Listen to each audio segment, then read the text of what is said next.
بسم الله الرحمن الرحيم الحمد لله رب العالمين والصلاة والسلام على أشرف الأنبياء والمرسلين محمد رسول الله صلى الله عليه وعلى آله وصحبه وسلم تسليما كثيرا كثيرا. أما بعد, my brothers and sisters, the topic of my khutbah today is Brotherhood of Faith. Rasulullah was, one day he asked the Sahaba to name the biggest sign of Islam. So somebody said Salah, somebody said Zakah, somebody said Hajj. Rasulullah negated all of them. He said no. Then they asked him, they said, please Ya Rasulullah, tell us what is the biggest sign of Islam, of being Muslim. And he said, Muhabbat, Aapas ki Muhabbat, the love and affection between people. Mutual brotherly love for one another. I ask you and I ask myself, where should we place ourselves in terms of this criterion of being Muslim? Of displaying the sign of Islam in our lives. Displaying this sign of Islam, of Muhabba, in our lives, our words, our actions, and society.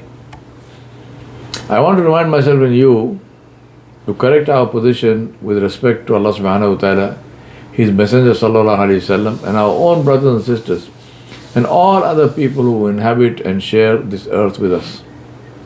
Allah subhanahu wa ta'ala said about this brotherhood of faith, Inna hadhihi ummatukum ummatan wahidatan wa ana rabbukum fa'budun. In Surah Anbiya, Allah subhanahu wa ta'ala said, truly this, your ummah, your brotherhood is one ummah, and I am your Rabb, and therefore worship me alone. And in the surah, one surah after that, Surah Al-Mu'minun, Allah subhanahu wa ta'ala said, وَإِنَّ هَذِهِ أُمَّتُكُمْ أُمَّةً وَاحِدَةً وَأَنَا رَبُّكُمْ فَاتَّقُونَ. He said, and verily and surely, this ummah of yours is one ummah, and I am your Rabb, so have my taqwa. Now in these two ayat, Allah subhanahu wa ta'ala told us that we Muslims are one people, we are one brotherhood, we are one ummah. And He defined the basis of our unity. Why are we called one ummah? Why are we one ummah? And that basis is that we worship only Allah, and that we have His taqwa. That is, we live our lives in obedience to Allah subhanahu wa ta'ala alone. This is the basis of our being one. Allah subhanahu wa ta'ala honored us by saying, Ana Rabbukum, I am your Rabb. We have one Rabb, one Nabi, one book, and one faith. That is the basis of our brotherhood of faith called Islam. Allah subhanahu wa ta'ala mentioned differences of opinion, and He warned us about that. And He said, وَاعْتَصِمُوا بِحَبْلِ اللَّهِ جَمِيعًا وَلَا تَفَرَّقُوا واذكروا نعمة الله عليكم إذ كنتم أعداء فألف بين قلوبكم فأصبحتم بنعمته إخوانا وكنتم على شفا حفرة من النار فأنقذكم منها كذلك يبين الله لكم آياته لعلكم تهتدون. Allah subhanahu wa ta'ala said, which means, and hold fast, all of you, Allah said, hold fast to the rope of Allah subhanahu wa ta'ala. And this means the Quran. Hold fast to the rope of Allah, which is the Quran al-Kareem. And Allah subhanahu wa ta'ala said, and do not be divided amongst yourselves. And remember Allah subhanahu wa ta'ala's favor on you, for you were enemies to one another, but He, Jalla Jalaluhu, joined your hearts together, so that by His grace you became brethren, you became brothers and sisters in Islam, in faith. And you were on the brink of a pit of fire, and He saved you from it. Thus Allah subhanahu wa ta'ala makes His ayat, His signs, His revelation clear to you, that you may be guided. Allah subhanahu wa ta'ala warned us against converting differences of opinion into opposition. Opposition of one another and forming into clans and groups and cults and sects. Allah subhanahu wa ta'ala reminded the Sahaba of the time when they used to oppose one another and harbored enmity over small things, over trivial things. Enmity that divided them and made their own life miserable. What is the value of life if one must constantly look over one's shoulder, fearing an enemy all the time? Allah subhanahu wa ta'ala told them that they had been on the brink of a pit of fire, and that it was Islam which came with its message of the brotherhood of faith which saved them. Islam joined them together and made erstwhile enemies into beloved brothers. Please understand, Allah subhanahu wa ta'ala did not say, La takhtalif. He did not tell them not to differ in opinion, but not to differ in such a way that hearts are broken, feelings are hurt, and people are insulted. He said, La tafarraqu, yani La tuqassam. Do not make divisions. A difference of opinion means that more than one mind is engaged in thinking about the matter. Very welcome. That several intelligent people are interested in finding a solution, and this is all for the good. But when intelligence leaves the arena and egos take over, when solving the problem is not the objective anymore but dominating the discussion, that takes precedence, then an intelligent difference of opinion turns into ignorant, egoistic posturing and opposition. Intelligent difference of opinion is welcome, desirable, and results in bringing people together. Opposition, on the other hand, draws them apart, raises walls, breaks hearts, and kindles hatred instead of love. That is what Allah subhanahu wa ta'ala warned us against. Allah subhanahu wa ta'ala said, وَأَطِيعُوا اللَّهَ وَرَسُولَهُ وَلَا تَنَازَعُوا فَتَفْشَلُوا وَتَذْهَبَ رِيحُكُمْ وَاصْبِرُوا إِنَّ اللَّهَ مَعَ الصَّابِرِينَ. Allah said in Surah Al-Anfal, and obey Allah and His Messenger sallallahu alaihi wasallam, and do not dispute with one another, lest you lose courage and your strength departs, and be patient. Surely Allah subhanahu wa ta'ala is with those who are as-sabirin, those who are patient, who do their best and rely upon Allah. Allah subhanahu wa ta'ala told us to make up with each other and resolve our differences. Allah said, فَاتَّقُوا اللَّهَ وَأَصْلِحُوا ذَاتَ بَيْنِكُمْ وَأَطِيعُوا اللَّهَ وَرَسُولَهُ إِن كُنتُم مُؤْمِنِينَ. And in Surah Al-Anfal again, Allah said, so fear the displeasure of Allah and reconcile all matters of differences among you, and obey Allah subhanahu wa ta'ala and His Messenger sallallahu alaihi wasallam if you are believers. Rasulullah sallallahu alaihi wasallam told us that reconciling between people is better than voluntary fasts and voluntary prayers and giving voluntary charity. It is narrated in a hadith in Abu Dawud and At-Tirmidhi, narrated that Abu Darda radiallahu anhu said, Rasulullah sallallahu alaihi wasallam said, shall I not tell you something that is better than the status of voluntary fasting, prayer and charity? They said, yes, Ya Rasulullah. He said, reconciling in a case of discord, reconciling between people when there is a conflict. For the evil of discord is the shaver. In At-Tirmidhi, it is narrated that Rasulullah sallallahu alaihi wasallam said, it is the shaver. I do not say that it shaves hair, but that it shaves, that it destroys a religious commitment. In another hadith in Bukhari and Muslim, it was narrated that Abu Hurairah radiallahu anhu said that Rasulullah sallallahu alaihi wasallam said, do not hate one another, do not envy one another, do not turn away from one another, be, O slaves of Allah, brothers to one another. It is not permissible for a Muslim to forsake his brother for more than 3 days. In another hadith, Nabi sallallahu alaihi wasallam said, if a person forsakes his brother for more than 3 days and dies, he will go to Jahannam. It was narrated in another hadith in again Bukhari and Muslim that Abu Ayyub al-Ansari radiallahu anhu said, Rasulullah sallallahu alaihi wasallam said, it is not permissible for a Muslim to forsake his brother for more than 3 days, and each of them turning away when they meet. The better of them is the one who gives the greeting of salam first. It was narrated by Abu Hurairah radiallahu anhu in a hadith recorded in Muslim Sharif that Rasulullah sallallahu alaihi wasallam said, the gates of Jannah are opened on Monday and Thursday and everyone who does not associate anything with Allah is forgiven, except a man who has had an argument with his brother.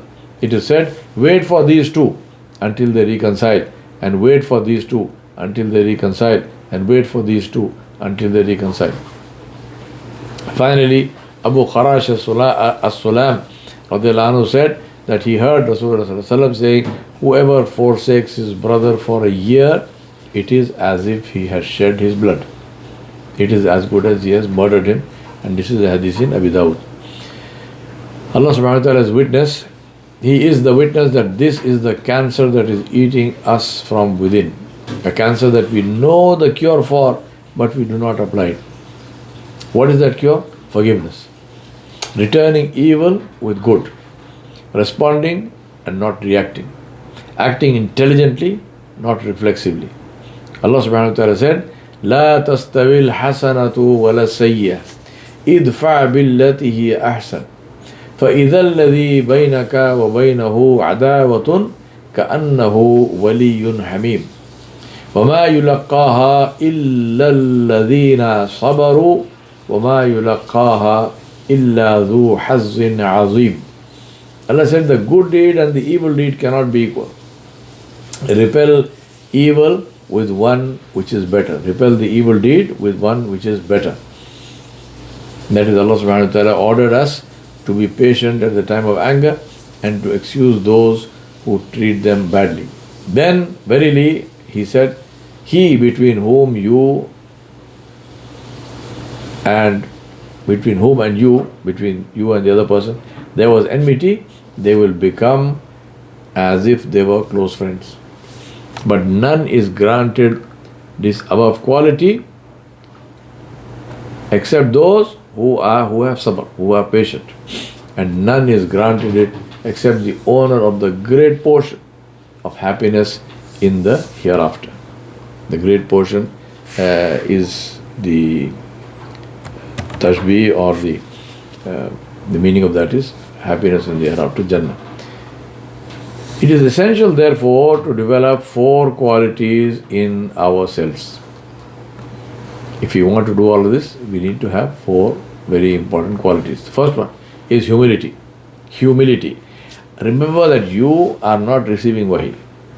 Nobody is receiving wahi. Nobody has an absolute hold on the truth. So apply the principle of the Sharia, the principle of all the Imams of the Ummah. That is, I am right with the possibility of being mistaken, and my brother is mistaken with the possibility of being right. So we listen with an open mind to whatever argument our brother may offer, while remaining firm on our own position. If, however, the other person gives us evidence to change our position, then we must be prepared to do that. Number 2, listening. Be an active listener. First seek to understand, then seek to answer.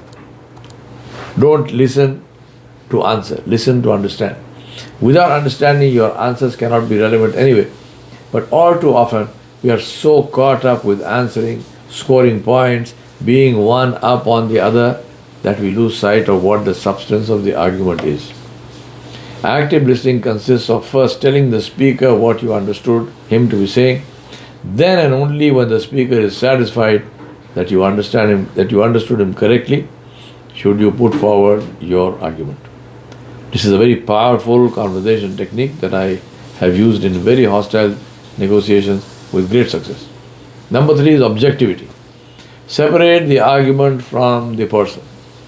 Remember that you are trying to solve a problem or understand a matter or come to a common understanding. You are not in a prize fight trying to put the other person down and win over that person and so on. It's not you versus him, but you and him versus the issue.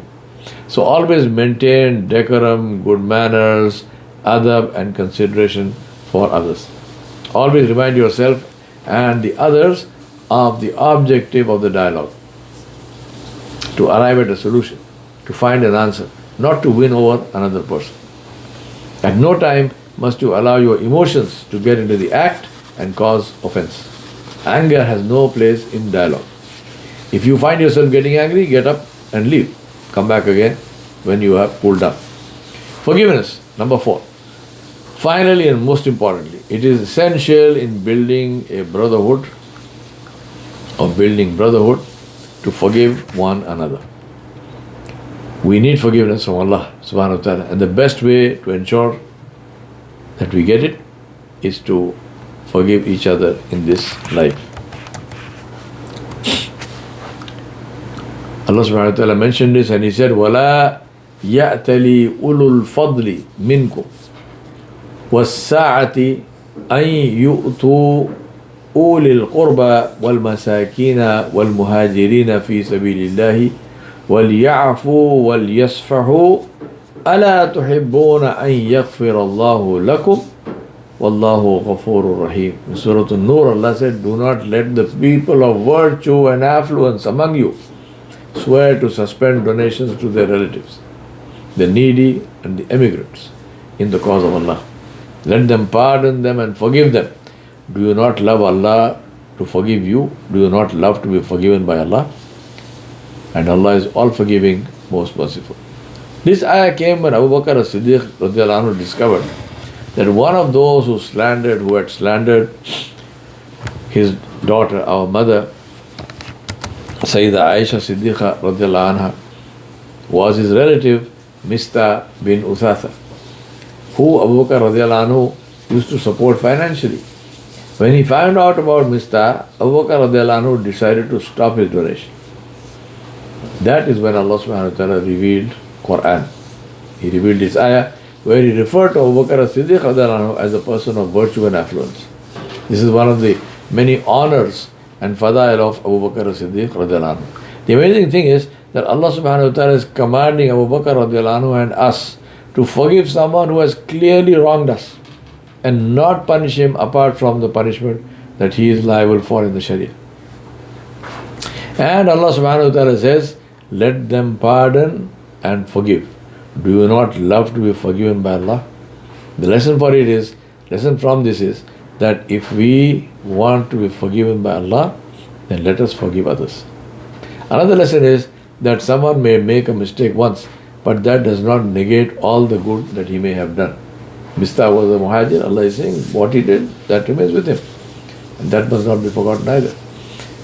Carrying grudges, especially over imaginary injuries to our inflated egos, which is the main cause of our hatred of one another, is something that is injurious only to our own health. It ensures that we give our good deeds to the other person who we hate, because we end up slandering and backbiting him, and we carry that hatred in our hearts, a fire that cannot be quenched except by ourselves. It is like carrying a live coal in your hand. It burns only you. The person you hate doesn't even know that you hate him, and certainly doesn't care. So forgive each other. Don't carry grudges. Say to Allah, Ya Rab, I forgive him, you please forgive me. There can be no brotherhood without forgiveness. I ask Allah subhanahu wa ta'ala to heal our hearts and to fill them with His love and His glory and His mercy and His majesty, to free us from the shackles of hatred, discrimination, distance and arrogance. May Allah subhanahu wa ta'ala bless all of you and bless the ummah of Rasulullah sallallahu alayhi wa ala alihi wa sahbihi wa sallam. Wa sallallahu ala nabiyil kareem wa ala alihi wa sahbihi ajma'in bi rahmatika ya arhamar rahimin.